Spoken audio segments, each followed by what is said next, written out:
Hey everybody, I want to rant today about the commitment paradox, especially marriage. Because it's a very interesting, our society has developed to where marriage is almost like an afterthought. A lot of marriages, even when people get married, it's like, I guess like a third or even higher. Break up again. A lot of people don't even want to get married anymore. People are terrified of the idea, or they think, why would I even bother? Like I can just live together with somebody and we are committed, right? That's what I want to confront. Bull crap, you're not. Everybody knows, everybody deep down knows that there's a difference. That's why they avoid it, right? And I want to talk about like how it's a really a paradoxical thing, and God has a lot of things like that. Because I think marriage came from God. That doesn't mean that secular societies didn't have marriage. Like all kinds of societies had marriage, of course. It's also kind of like almost like a political tool. It used to be like how to connect powerful families together. But I believe initially that it says something beautiful about God, and it says something beautiful about the human race and about love, right? Like about covenant love. So because of the sexual revolution and in our society, it's now completely different from those old-fashioned conservative values, right? Like, why wait with sex before marriage? Why even wait to have sex with one person? Why not wait a lot of people, right? So the whole sexual revolution, especially because of contraception things, made that shifted it dramatically for the women. Of course, the idea that you could stop yourself from being pregnant that removed all kind of natural incentives in selecting a sexual partner that were there, that I think were healthy, that helped both women and men mature. They were just removed, and now it's just absolute chaos. So we thought that we could do that, and it would only become better.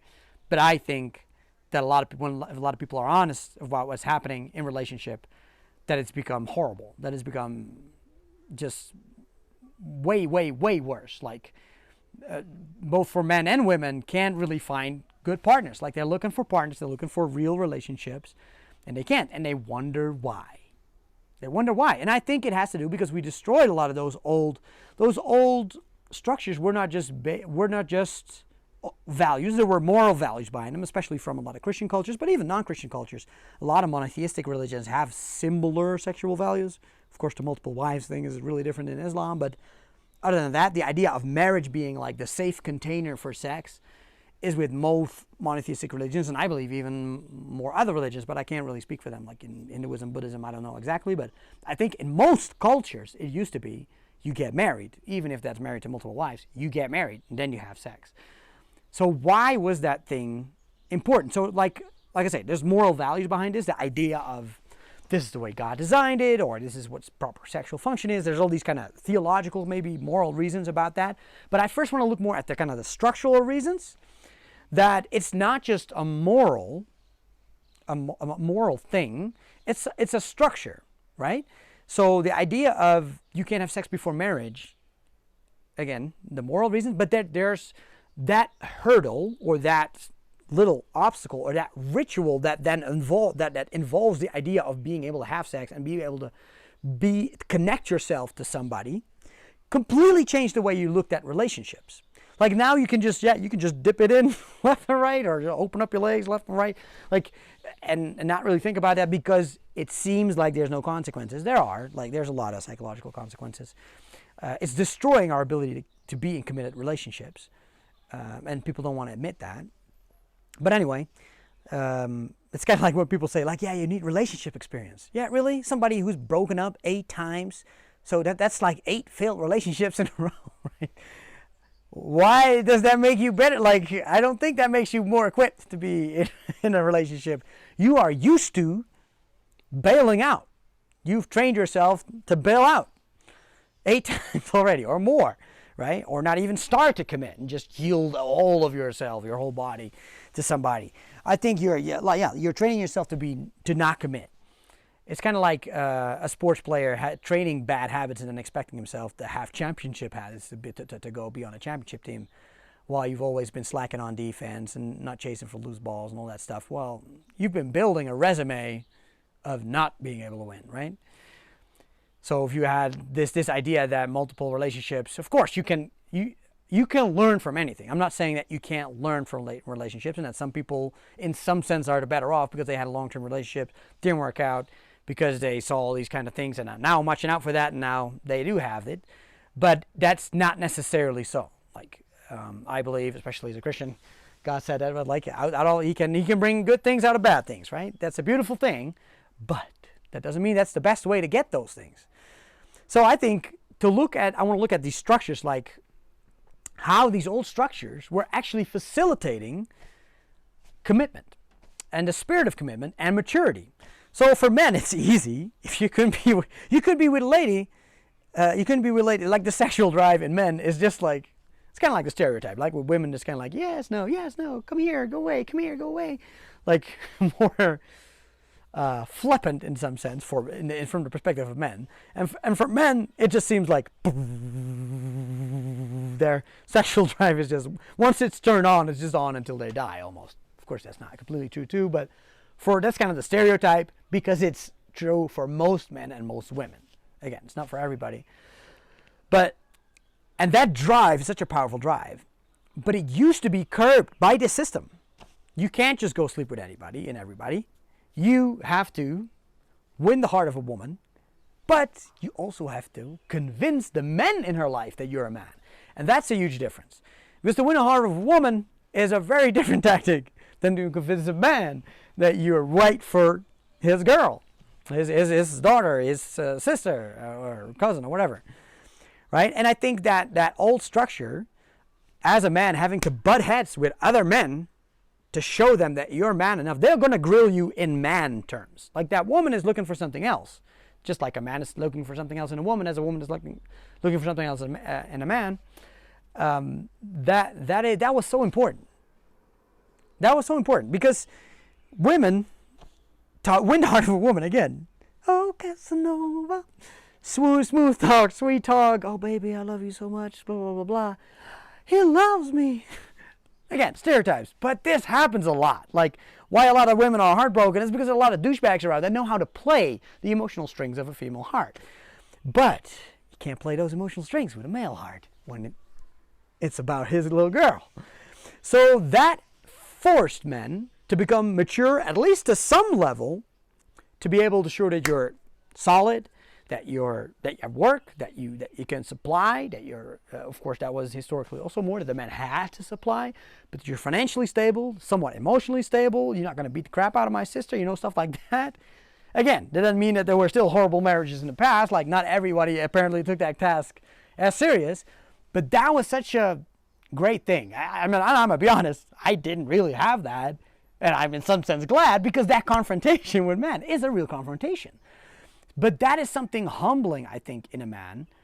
And a man needs kind of like that big, difficult hurdle. He needs like a challenge to really throw all that energy. And if you have all that pent-up energy of wanting to be with a woman, and now having to use that energy to build yourself up as a man, not just in her eyes, but also in her family's eyes, that was a natural incentive to get mature, like to be mature. I always said, like, both marriage and being a father are like two of the main things that people have to mature, right? Like that, again, it doesn't mean that all people do, but they're one of the most powerful tools that kind of enforce you in some sense to become more mature. But alas, no more. Because now you just have to sweet talk a woman. And I'm not saying that all guys are douchebags just sweet talking women out there, but I think a lot of women will acknowledge that there's a lot of those guys out there. Or even if it's just a small group, they're getting all the women with all the new technology. All the women are centering in on a handful of guys that are just treating everybody like trash, right? So, of course, we have technology stuff, but I first want to talk about these things. Like that step. Now there's nothing really. Because of women entering the workforce as well, men and women no longer living at their parents' place until they get married. That used to be a thing in a lot of cultures, at least. You would leave your father's house when you get married. But now, you have your own place, she has her own place. What's stopping you from, hey, and when you're alone on the couch, things happen, there were a lot of cultural barriers. Like, historically, you couldn't just be with a woman.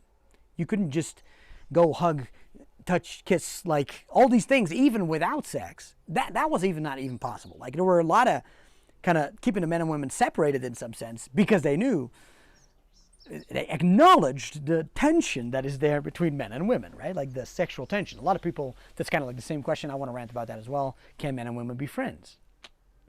Not in the same way men and men can be friends or women and women can be friends. I tell you that.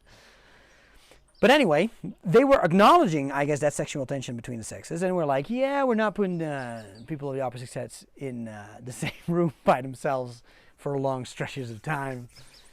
Because something will, slowly something will emerge. I'm kind of convinced of that. If you just put a man and a woman on an island, eventually they'll like each other.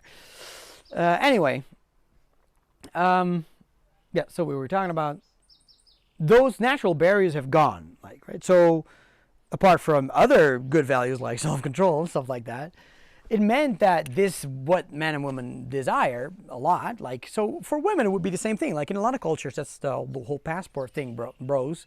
In the cultures where people are still raised, if that's the case, then you're going to be raised with the mindset of, I need to become a husband and a father.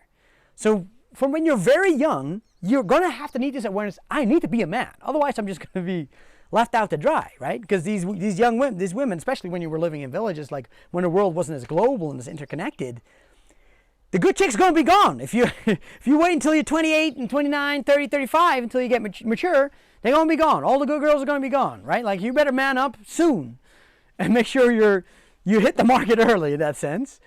So that's really a shame that we don't have that anymore. Because I think what a lot of men miss, and I think a lot of women as well, but I think it's now bigger for men, and that's maybe because that kind of workforce thing is kind of recent still for women, was like the last 50, 60, 70 years, that women are entering the workforce and they're still growing and getting higher up in the food chain, so to say. So it still feels like there's something to be got there, right? Like, oh yeah, so it's easy to trick, I'll tell you trick, because men were tricked in that shit, trick young women into thinking that this is going to be your life's purpose, your work, right? And same with men, like they have done that with us for a long time. I'm telling you, it's a lie. It's a lie. It's just a handful of people at the top. It's not men. It's just this handful of crazy guys at the top dominating. Most men are also dangling somewhere in the middle, just where you are with your glass ceiling. Anyway, where was I going with this? The work. Yeah, so the work thing. But still, even this, separate from the work thing, a lot of cultures, for men and women, it's like, I need to become a wife. I need to become a husband, I need to become a mother, I need to become a father. That was the thing. Like creating offspring is another thing that we've just completely kind of left behind. We've become so individualistic that having children was like the big thing, both for men and women, not just women, like men and women, like create offspring, let my name live on. And now it's just like men are too afraid to become fathers and women are like, I want to have a career and that type of stuff. Like the most important thing mankind has been doing, the reason why we're here at all, has now become like a low priority for everybody, and we're going to pay the price for that as well. But the idea of being raised with that purpose of, why is that important? Because if you're just raised with like, I need to become a lawyer or a doctor or whatever, you're just focused on skill. Like sure, you need some social skills as well, but if you know I need to become a father or like a husband, then you need all of that. I need to be responsible with money. I need to work hard because I need to have a good job, stable job. I need to show that I'm in control of my emotions at least. I need to be able to win the heart of a girl, so that means I need to be at least vulnerable, be able to connect with her. Like there's all these things, all these skills that you would have to learn. Again, because I have to convince both her and her family. And now there's just nothing. So now there's nothing that forces men to grow up. There's nothing. Unless they yield to a self-picked, chosen path of discipline, they won't. And that's not easy to do because discipline's hard. Like self-control is hard. Suffering, patience, that's not fun. Like most people don't want that. We have comfort. And that's why we have super immature men. And because women have been fed this stupid lie that you should just open your legs up to everybody and that'll somehow empower you. It's messed up because it feels like the burden is now on women. And in some sense, it's messed up that it is, in some sense. But the fact that that standard used to be way higher for women because there was no contraception, because you had to make sure that whoever you were sleeping with, you might get you pregnant and it need at least to be a man to be right there next to you. They were way more picky. Because men, because that kind of like that high sexual libido, which is just like all the time, it was the women who were picking the men, basically, right? Like, so the men were chasing the women, but the women had, in some sense, the power. Of course, structurally, hierarchically, in civilization, politically, men were in power, of course. But women had a lot of power in this. Women could say, no, I don't want to marry you. That guy would try everything to get her, like, he would have to shift. She would decide. But now, the floodgates, the legs have opened. This natural incentive that forced men to become better men, it's just like, you don't have to be a better man. You just have to get a woman drunk in a club, and you can hit it that night. Like, and that's messed up. Like I'm completely against this kind of mindset. But this is, because, again, women are the one who's are choosing. Everybody knows. Men are the one who choose the marriage part, like the commitment part. But women have always been the garter of the sex part. Literally, they're the door in some sense, right? And again, messed up that the burden lies there for them. But that is now because it's just like Dave Chappelle, like even like what was it, like 10 years ago with his special Killing Him Softly, pussy has plummeted in value because you flooded the market with it, and that's exactly what's going on. Like, so what does that have to do with commitment in marriage? Like, how would that be different? So I think what people think. So again, some people have caught on a little bit. Like, okay, maybe I shouldn't have a body count of 30, or that's not even high. Apparently, sometimes I think 0 or 1, like was is my kind of area. But anyway, people are not seeing that you're training yourself for not being able to be in a committed relationship. Like, if you throw yourself around sexually, and this counts for both men and women, you are practicing non-commitment. You are practicing separating your kind of physical lust from your emotional self, right? Especially like the hit it and quit it kind of mindset, the Netflix and chill kind of thing. That's just the worst. That's super destructive for both men and women. Although I do think that I think there's more research about that. Like, women with more sexual partners have a harder time finding happiness in longer committed relationships. But I think it's bad for both, because as a man, you are training yourself to treat women as sexual objects, and I guess women are doing the same in some sense with men. You're basically masturbating with somebody else's body. That's what you're doing, right? Like, you're getting yourself off with somebody else, and that in itself is like a horrible moral development for your heart. That's like a very bad thing to sow into your heart, because you're training yourself to objectify people, basically. And if you're still unfamiliar why that is a bad thing, I think 400 years of slavery in the United States should maybe or how long was that?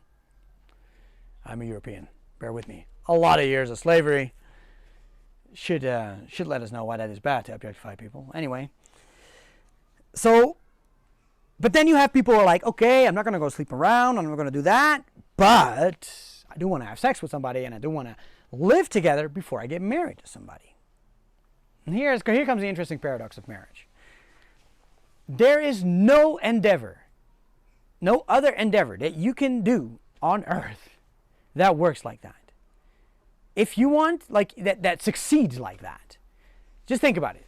If you want to have a successful company, and somebody comes and like, yeah, I don't know if I want to kind of pursue the company vision. I kind of first want to feel it out. Or you're a basketball team, NBA team, you're building for a championship, you have almost all the right pieces, you look like 1 or 2 players away, and this guy's like, yeah, I'm not sure if I want to go for a championship yet. I'm not sure if I'm ready to commit for that. But I think what would be natural is we just try it out and see how it goes, right? Everybody knows that those things will fail drastically. There's nothing else. If you're going to learn a language, if you want to learn a new skill, if you want to build a business, if you want to be successful in any field, like want to win a championship, win an Oscar, whatever, if you want to yield yourself to any course of excellence, you have to commit at the beginning, not later on, right? You have to commit at the beginning. And that is the thing with marriage. That's the weird thing with marriage. Sure, there's some, just like somebody who doesn't play basketball is not going to commit to an NBA championship, right? Like, there's some feeling out like, hey, I think I would like to play basketball and get better, and then I'm going to yield to that championship. But that's to me, that's the kind of the thing. That's why you have the dating phase, and that's why you have the engagement phase of like, I want to get to know you, want to see like, who are you, you know, stuff like that. But to really, the moment you're like, if you want to make this work, the idea of just kind of like letting it that simmer on, that's like, again, like I said, there's no other endeavor that would succeed like that. Just none. It will only succeed with commitment. No backdoor, no escape. That's it. And that's unfortunate now that people don't even see marriage as what it was, the idea of committing to somebody, like of loyalty, of a covenant, of not like, well, this is just to upgrade in the relationship, engagement. No, it's like, this is when two people say, I will do good to you the rest of my life. And the other person, hopefully, promises the same. I will do good to you the rest of my life. I will try to love you the best as I can, and I will grow to get to know you and all that stuff, right? But the more important thing is not like, and you're loving me, right? Like, no, you're promising your end of the deal, right? You can enforce that from somebody else. But that commitment at the beginning, like I said, with any other thing, that is the thing that makes it work. Because we have a lot of junk as human beings. We have a lot of pain as human beings. And this, again, I think this is both true for men and women. But again, I think also, especially for women, what you see, you often see the men tend to go for the physical side, and that can open them up emotionally. And the women tend to go for the emotional side, and that opens them up physically, right? Like to have sex. Women often, the stereotype of women want foreplay and all that stuff and get to know somebody, and like the guy goes on the streets and asks 100 people, you want to have sex with me, and gets rejected, and a woman that asks all these guys, do you want to have sex with me, and at least gets some plenty of biters. That just shows how men and women are wired differently. But again, I think this is a cycle that God designed. Men tend to go on the physical, have a hard time opening up emotionally. Women tend to be more open emotional and need that to be open physically. So that means we both want something else in some sense for the other. That forces the man to open up emotionally to get the woman to connect, and it forces the woman in some sense to connect physically, and then you get this healthy, if it is healthy, a healthy circle that empowers itself and becomes the absolute glue of a marriage, I believe, the physical intimacy, because the physical intimacy is then connected to the emotional intimacy. That's another big problem in just a go sleep around kind of thing. And also, I think, even with the living together, cohabitation kind of thing, is that you living together, you still have this thing of like, shall I share this dark, messed up thing from my past? Or is that going to make him run away, right? And I think that is the thing that people don't want to acknowledge. And again, I think the women tend to have the more, you could say in a priority list, their emotional connectedness tends to be higher than men, because men tend to be a bit more abstract as well. But I think for both this is important. As soon as there's no more backdoor, right? Like if you're stuck on an island together and we're going to have to do this, now you're going to get a way different type of motivation and a way different type of engagement with each other emotionally than if maybe something better could someday be around the corner. Maybe if the love disappears, if love is doing good to somebody else, it's not disappearing until you just stop doing good. There's no, the idea of a love as a feeling, although I do want to touch upon that, like the idea of being in love and love, like covenant love. I think that's a beautiful thing about God. Like in the New Testament, it's written in Greek, and it has a lot of different words for love, which is, I guess we do have that nuance in English in some sense, a little bit like brotherhood, is a form of love, right? Like, but so they have eros, is like the physical, sexual love, so to say. I think you have phileo, which is, I think, the brotherly love. Philadelphia, the city of brotherly love. And then you have storge, I believe, which I believe was like a familial, family kind of love. And then you had agape, and agape was kind of like my preference, I choose kind of love. So that's often used of God's kind of love, like the covenant love that says, I hereby declare, I will do good to you. That's it. I'm going to love you. That's not the love that, like the familial love and the kind of like the brotherly love is often like, I love you because you love me, right? Like the easy kind of love because you're both feeding each other. But the other love is just more like it's like a commitment. It's just a decision. I'm going to do good to you. That's it, right? And I believe that is the type of love that connects a marriage. And that is this the love that we are supposed to grow in you as human beings, because it's also the hardest one.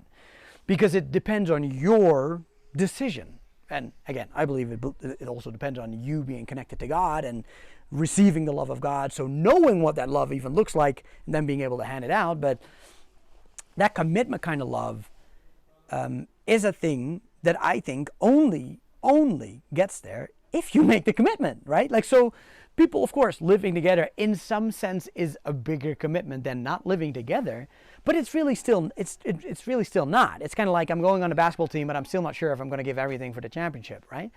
So you're going to be a detriment. And the interesting thing is that there's actually statistics on this, I believe, that people who cohabit and then marry tend to break up way more, like sometimes even 40% or 45% or whatever, more than people who don't do that. And that is a very interesting thing, right? And there's even people that can get freaked out. They could be living together for 5 to 8 years, and then somebody pops the question, and they're like, oh, I'm not sure about that. What the hell have you been doing then for the last 5 to 8 years? Right? That's the crazy thing about this, that you see, and that's why there's some people like, yeah, to me it doesn't matter, and the order doesn't matter. Oh, hell yeah, it does. Like, that's why you're picking, why is it always living together that's first then? Right? It's not like, why don't you just get married first? Because marriage is a big deal. Like, there's a illegal implications, and I can sometimes get people that are like, I don't like the government in my business, but I tend to think that it's, in a lot of countries, being married has a big advantage financially. Of course, not in the breaking up. So that's why I do understand why some men can be hesitant in embracing that. Yes, you can take half my stuff, and I'm going to pay for those kids for the rest of my life. That makes it hard, and that's messed up. But that's unfortunately, you're already kind of seeing the idea of we're not going to be together, right? If you would both have that, first even have kind of like almost the spiritual understanding of what a marriage should be, like, this will only work if we treat it as no back door, bar the front door. We're in it together. We're going to have to make it work. There's a good and a love and an intimacy that can only come from that type of relationship. You will not stumble upon that in just slowly doing a little bit more living together, and like, you have to make that commitment. And it's interesting to see like that people who commit after living together tend to break up more. I don't know exactly what it is. I mean, I'm not some social scientist in that, but I do have to think that there's a lot of commitment fear, of course, in our time, because there's choice and decision, like, and options in anything and everything, right? So whether it's your food, what you want to listen to, what you want to buy for clothes, what you want to watch, like, there's so many options. So there's, and with the dating apps and the Instagram and all that stuff, cut that stuff out of your life. I would say that, especially if you're in a relationship, don't have any female accounts that you're following. Pornography, all these things tend to give you the idea that there might just be something better out there, right? And that makes it, those are people also afraid to commit, right? What if I make the wrong decision? But if you're not looking, that's also because we've kind of been poisoned with the kind of Disney mindset of relationships, of like, you need to find the one. I do believe that there's people you should absolutely not marry, that there's matches that are just really bad, but the idea of believing in the one is silly, right? Because there's billions of people on the earth. Why would you find that one person that coincidentally fits you? Why is he not in Taiwan or in, I don't know, in Burundi or something like that, But I believe there's a host of people that could be a great fit with you based on their personality and their values and their beliefs. Do you have the same values?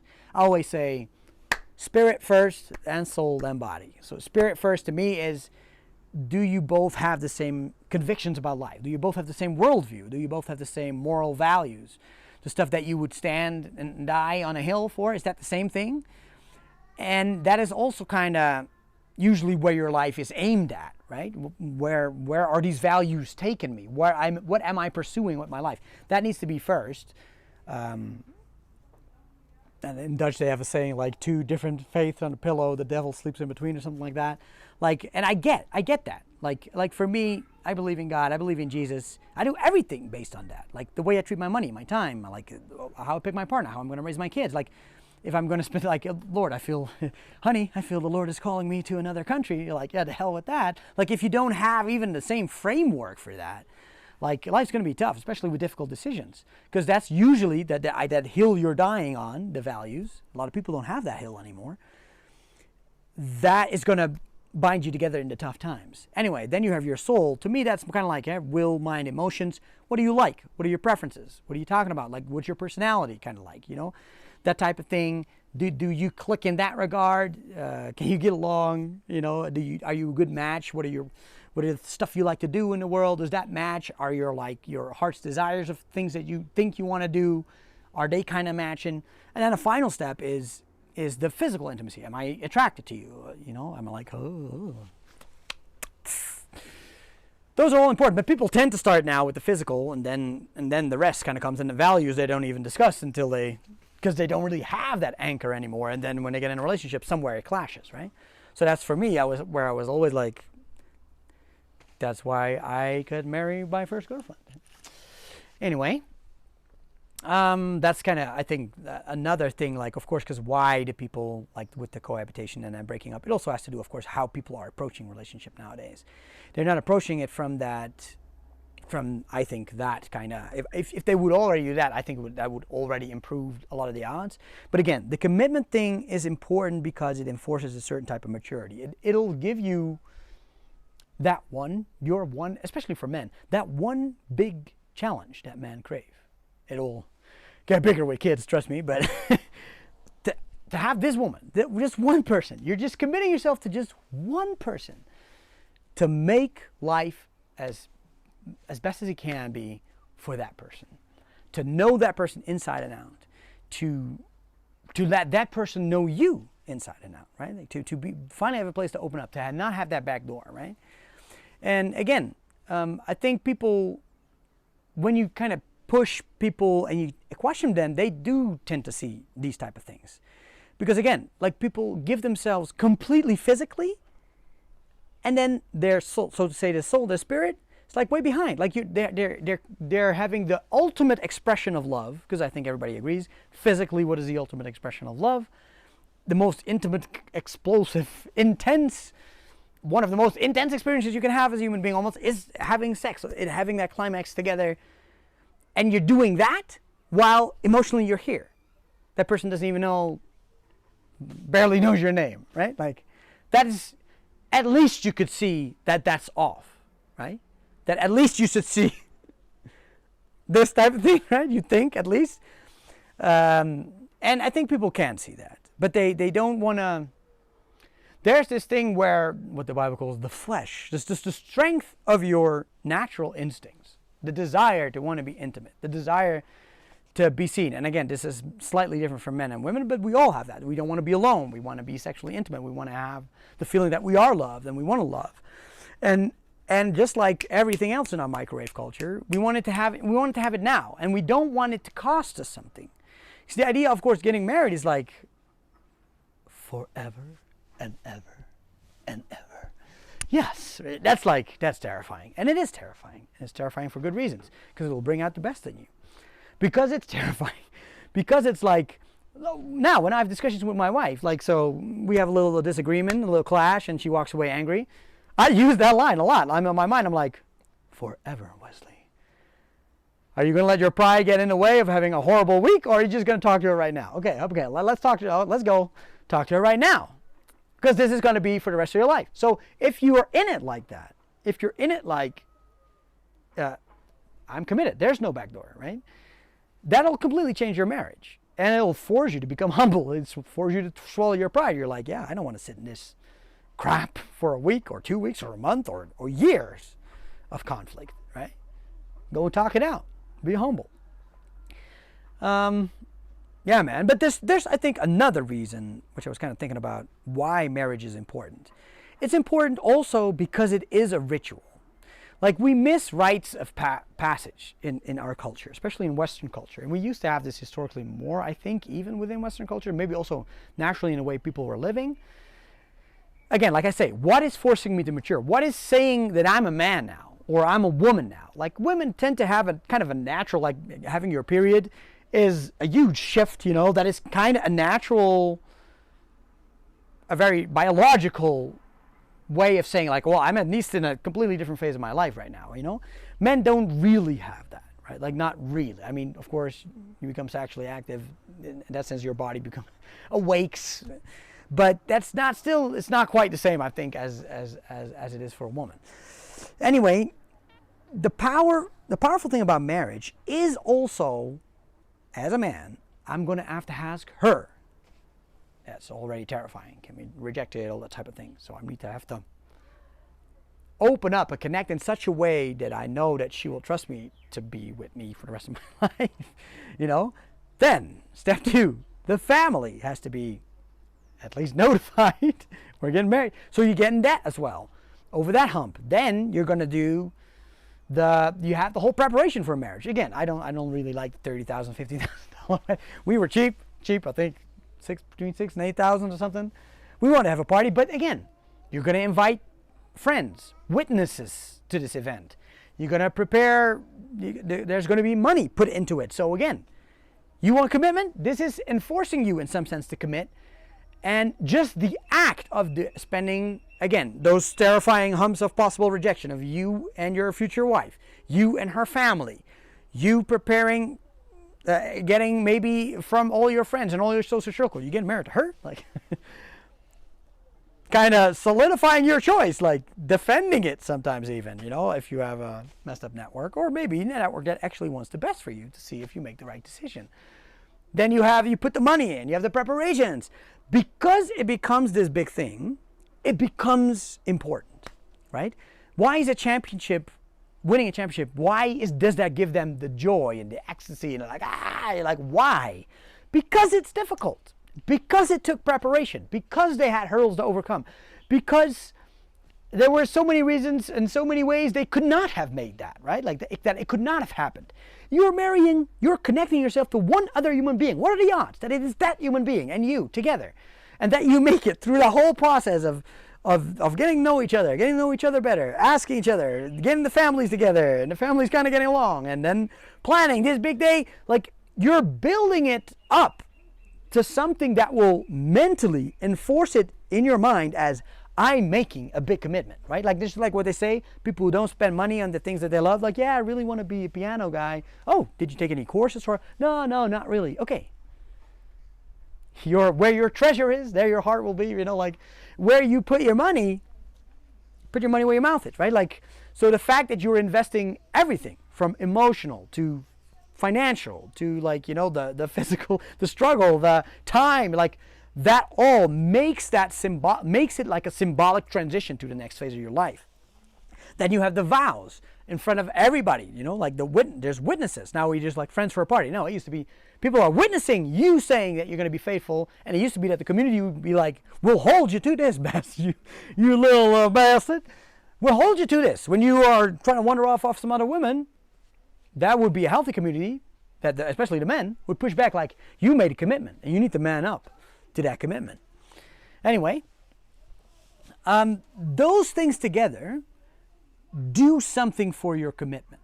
Like, so it's not just the idea of get married first, you commit first, and then has a better chance of succeeding. Again, like I say, with any endeavor, that is absolutely true. If you want to reach something, if you want to reach the depth of really loving this person, that commitment is the only thing that will do it. And marriage, because it's also enforced legally, some people don't like that, but that's kind of like it's like the armored back door, right? Like, fortunately, it's still easier now to get divorced and stuff. Like, people still see the back door and don't treat marriage as it's like, well, yeah, it kind of faded after a couple of years. Or, like, you really don't get the idea of what faded. It's you. You faded. You said that you were going to, your vow was that you said that you would love this person no matter what. So if something faded, you faded. Sure, takes two to tango.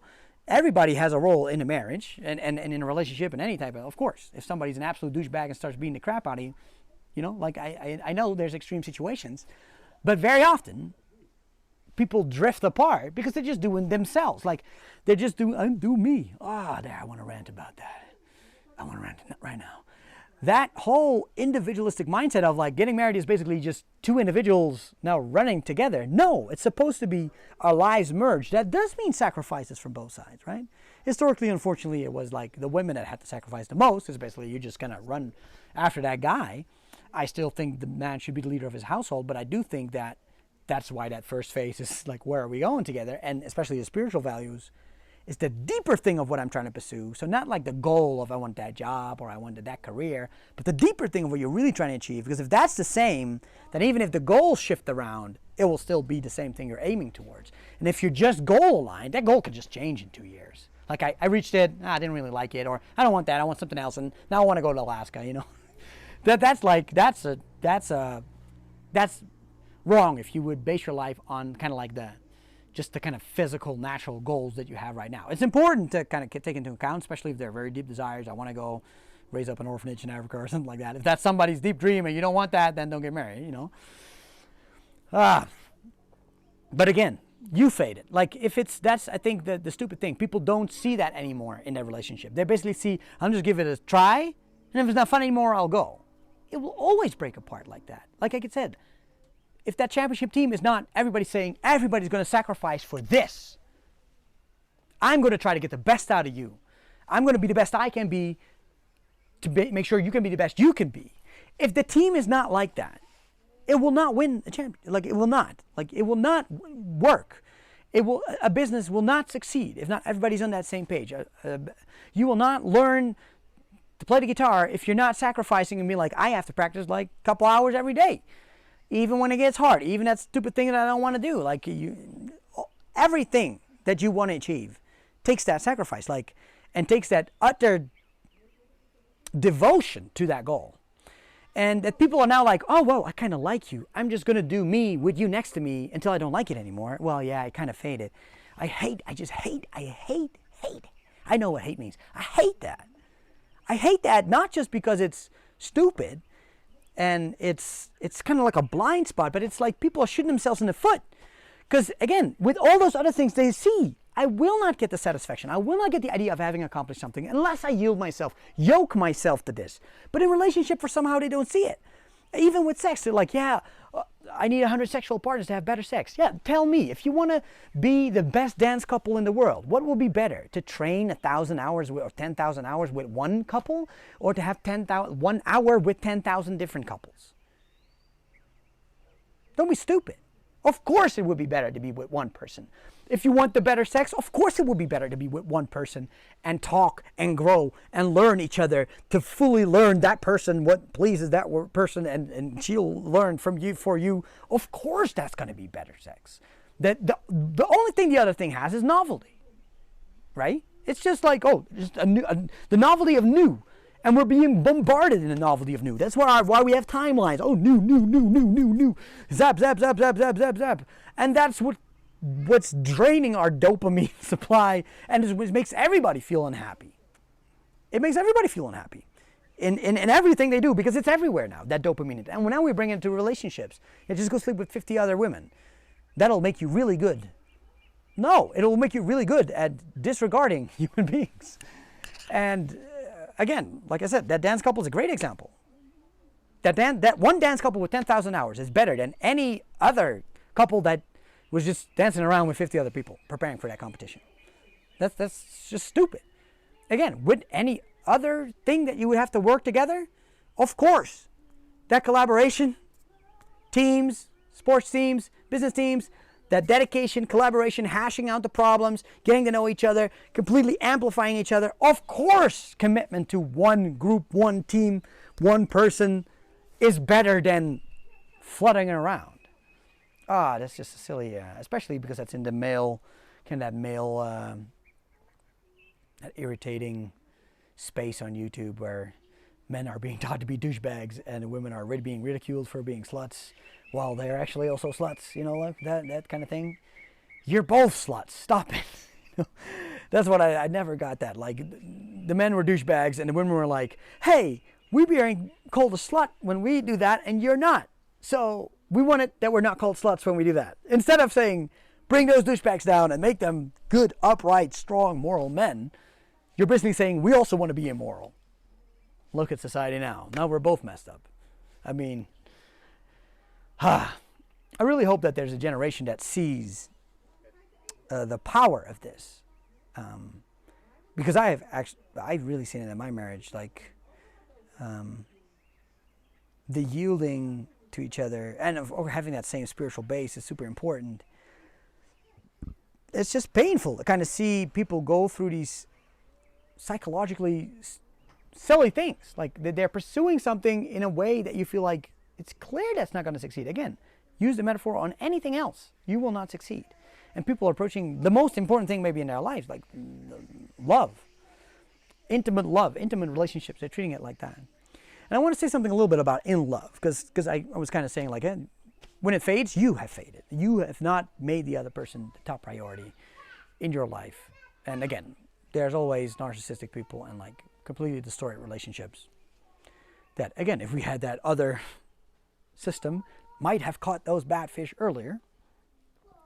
Anyway, what I actually think about being in love, that being in love, it's kind of like you have, there's no effort for it, right? Like it's just like it happens, right? And you're like, and you see no wrong, and that other person is the best thing in the world, and all that type of stuff. It's actually interesting that the Bible gives a description of what love is. It's kind of similar to what being in love is. It says love doesn't seek itself. It's not irritable. It doesn't become offended. It's patient. It's kind. It's gentle.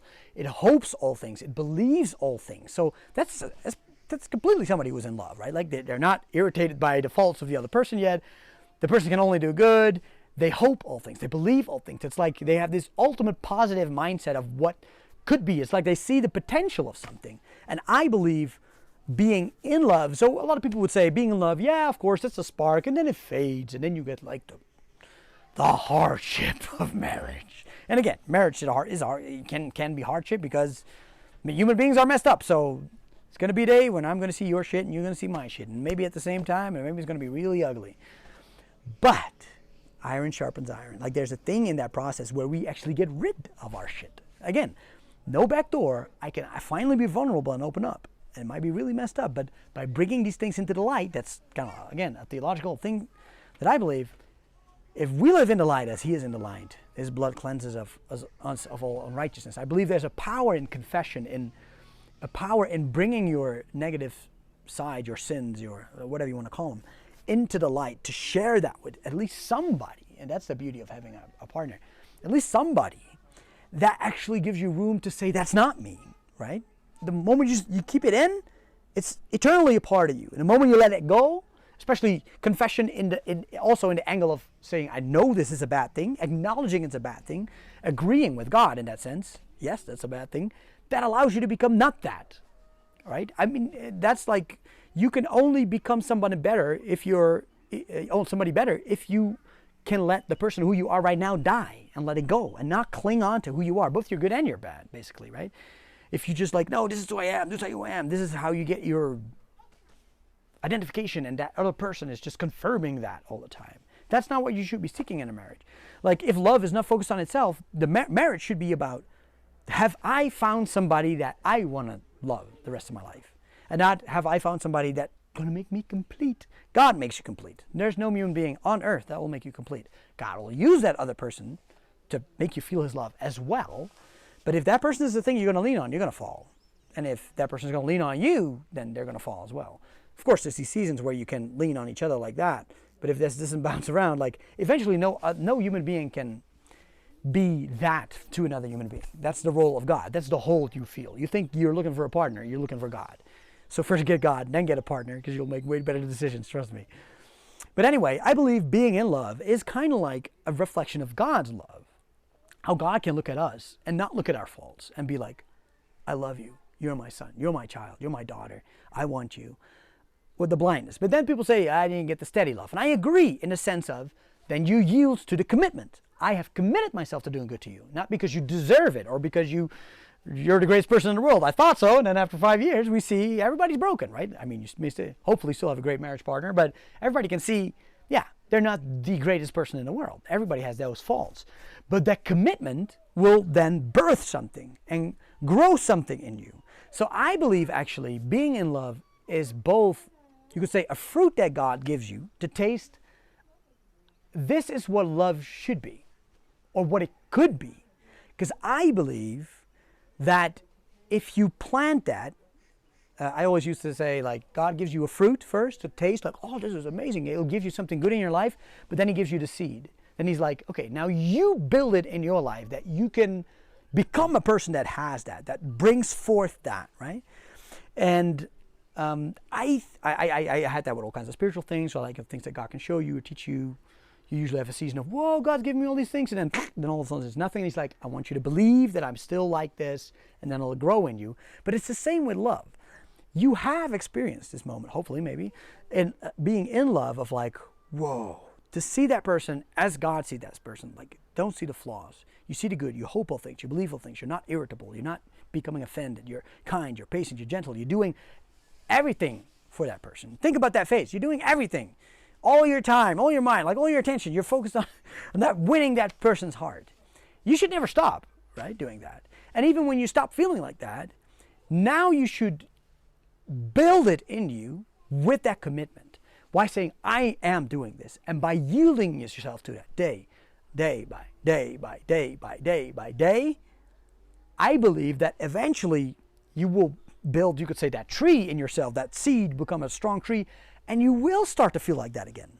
There will be like this, oh, my partner's amazing. And they're so cool. Not because they're completely perfect, but because you have fed yourself, again, to build, to lift that, hopefully lift that person up, that they actually are a better person and actually are a more beautiful person. But I think it's God's promise. I think being in love, I do agree you can't build on that, but I do believe it's a promise. And I think a lot of people don't. They're like, oh, forget about that. That basically makes people hunger for being in love again, and then jumping ship, and then, oh, I'm in love again, you know, like, but it's kind of like, I would say, sometimes, again, I like sports. As a sports team, you could be not really used to each other, and sometimes you can just, in a moment of a game, you could just hit a flow state, like both individually in shooting, scoring, but also as a team. That's like a beautiful feeling. You're just connected, and you're just like, it just goes and flows. Everybody's moving, passing, and it's like you're one organism, right? But if you want to be a championship team, you can't depend on that as to wing that. You're going to have to build the habits that facilitate that, basically. And by building the habits, by ingraining them in themselves, eventually a team will run like that organic, natural machine. But it's actually been built. It's actually not something that just appeared overnight and just sprung up like that. There might be flashes of potential that you can see. That's kind of like that being in love, like the seed of, oh, whoa, that went just natural, and I knew where you were going to be, and alley-oop, dunk, three-pointer, all that type of stuff. But they work towards that. They grind away at those habits, at those, hey, no, you should be over there. They have conflict. They have argument about, why do you want to be over there? Like, why do you want the ball over here? You want it over there? Like, okay, why weren't you there? Oh, sorry, I missed that. Okay, you got to be here. Again, practice until those habits are there and they feel each other completely. Like these great teams, especially defensively and offensively, they just move as if one organism. They move the ball like there's no hiccups. It's just fluent. That is, I think, the promise of marriage. That is the promise of, if you yield yourself to a commitment, that is the championship of why you should be married and not live together as like, well, let's just wing it. Those are the bottom teams. They go for the lottery, you know? And that's why I want to, what do I want to do? I think I want to inspire or just confront or encourage you, especially also the young men.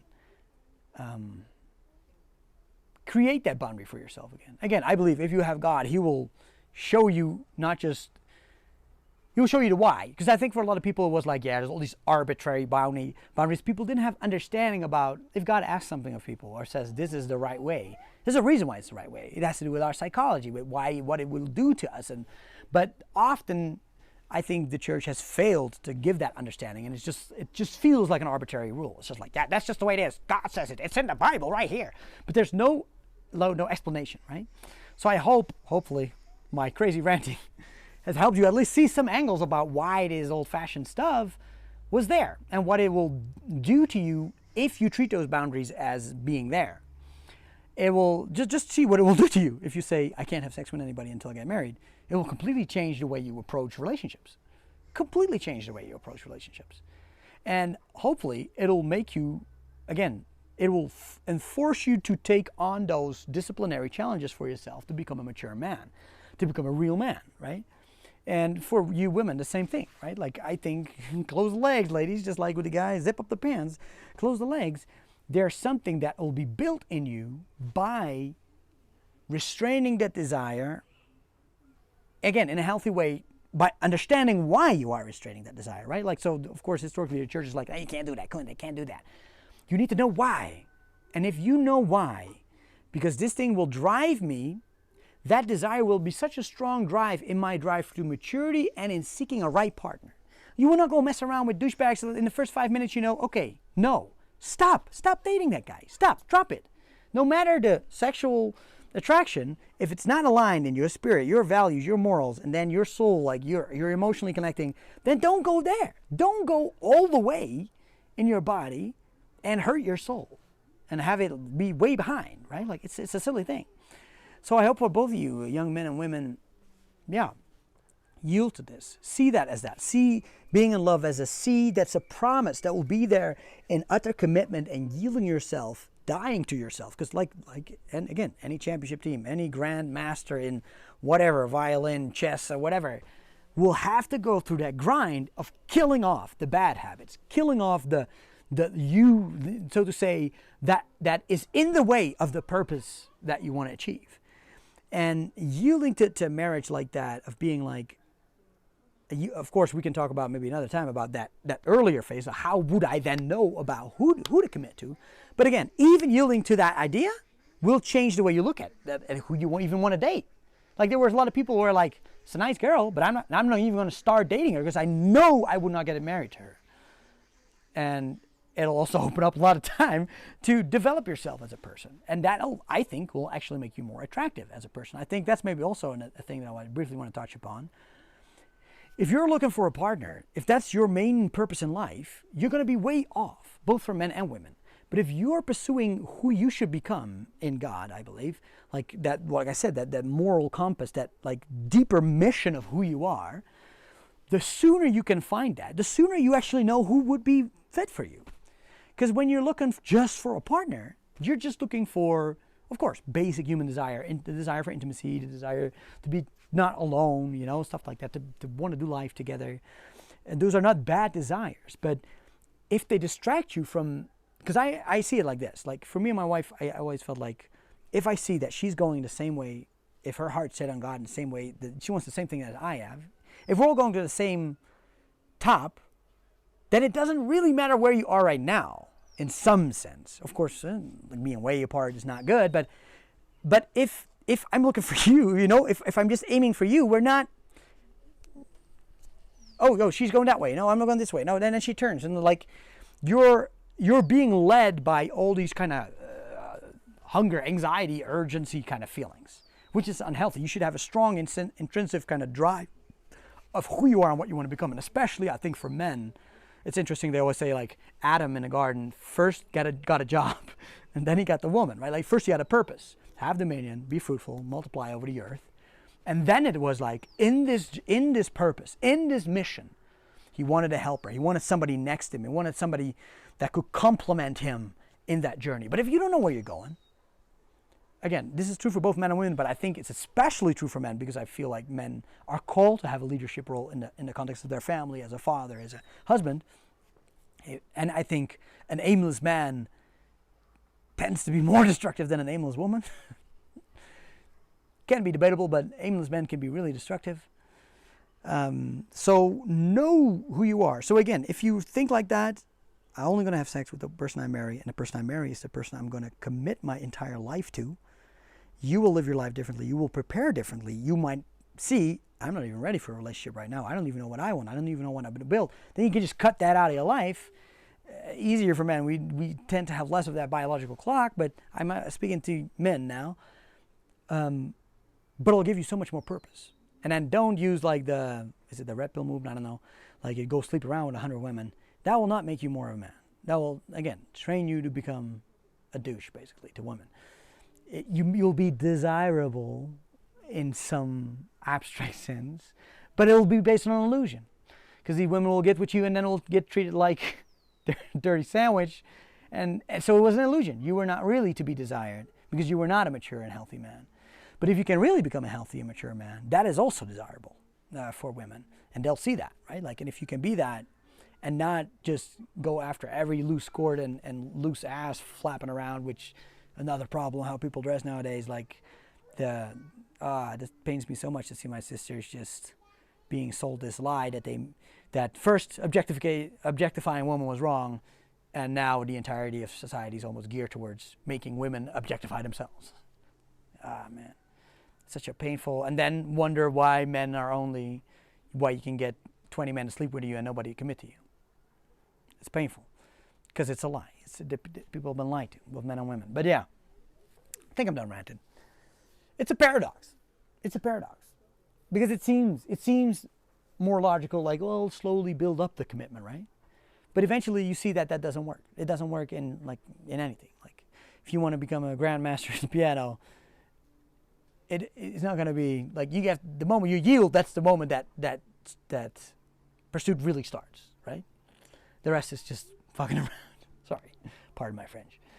Need to work on my language. Well, I hope this is I don't know what it is. It's just a rant.